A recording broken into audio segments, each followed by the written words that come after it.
Nearly 60% of couples with children have two parents who work outside the home. Increasingly, they are asking why employers are not doing more to help. Recently, the White House has added a push for paid leave to its list of domestic priorities. Economics correspondent Paul Solman has been looking into what it would cost in time and money for companies to expand that benefit. It's part of his ongoing reporting, making sense of financial news. Really? After having her baby Eleanor, Vanessa Hawes took 12 weeks off from her retail job, unpaid. It caused a cash flow crunch. Anytime that I went to the grocery or had to get gas or buy diapers, I bought everything on my credit cards. Eleanor's father, Nick McAuliffe, took no unpaid leave, because if he did, we would starve to death if I did. Teacher Michelle Alcazer was back in the classroom only 5.5 weeks after having son Sebastian. That's all the time she could afford. When I first came back, he was still only sleeping about 90 minutes at a time. And having the time to sleep and handle all of the additional workload that comes with that was a logistical challenge. And when her new baby, Declan, arrived, Claire Prestwood was counting on sick or vacation pay for at least some of her maternity leave. But her 3-year-old's illnesses had wiped them out. So Prestwood went to providers of last resort. We can solicit leave donations, and colleagues or work friends will donate. So far, I've received 2 donations. They covered 2 days of paid leave, for which the Prestwoods are eternally grateful. Such stresses are the norm in America, but nowhere else. According to the United Nations, we and Papua New Guinea are the only countries in the world that do not provide any paid time off for new mothers. And only since 1993 have we had the Family and Medical Leave Act, or FMLA, which grants up to 12 weeks of unpaid leave for full-time workers at firms with 50 or more employees. But the law fails to cover fully 40% of American workers, like part-timer Kimberly Lewis. I don't actually get time off. Lewis, a graduate assistant, won't be eligible for even unpaid leave when she gives birth in February. I've been working during this semester break to kind of bank hours in order so that when the baby does come, I won't have to report to work the next day. The next day.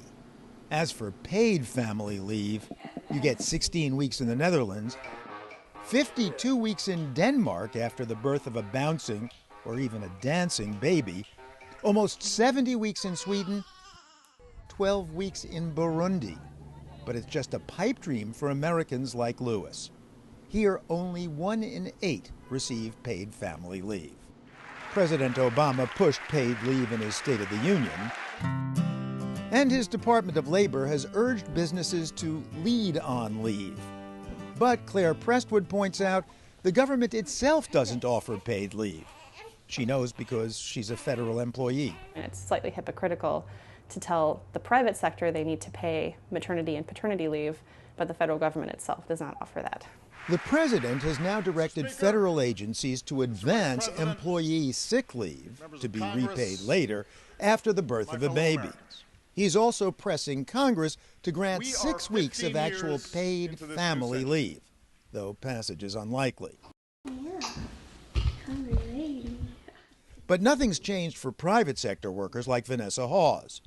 Just to get approval for her FMLA-mandated unpaid leave, it took multiple calls to human resources, doctor's notices, a passel of paperwork. It changed my opinion of wanting to be employed while being a new mom. It's just so difficult to deal with your employer. Now, your heart might go out to these women, but maybe your mind should as well.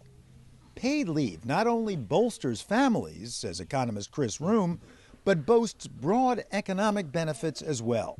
It leads to higher overall employment rates of women. Room has found that new moms are more likely to return to work if they get paid leave. It's going to preserve human capital, which leads to higher productivity. I think we would be willing to actually pay some cost to support a family value, but in fact, in this case, we actually might get a benefit. So it's a double gain.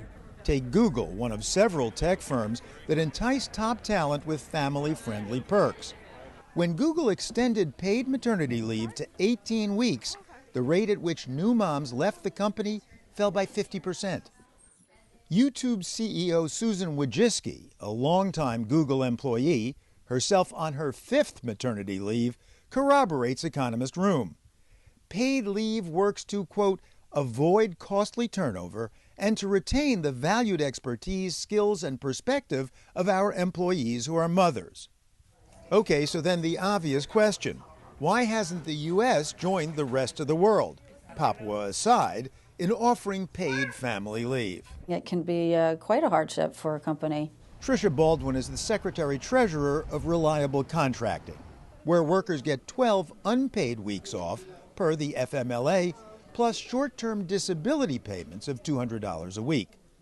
But even that's a burden for firms like hers, she says, that aren't quite as rich as Google. If we have someone in a position, that job is important. So it means that job has to be replaced and done by somebody else. That means paying somebody. I can't imagine having to pay then also for their salary while they're out as well. This is no minority view. A survey of businesses found 98% opposed to mandated paid family leave. If it's good business, businesses will do it. Libertarian Harvard economist Jeffrey Myron disputes the data on the benefits of paid leave, but regardless, he thinks, business policy should be left to consenting adults.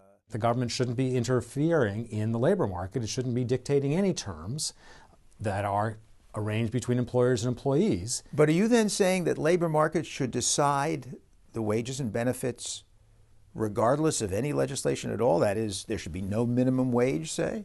That is what I would say. Myron's may be an extreme view, but it contains a key question about paid leave.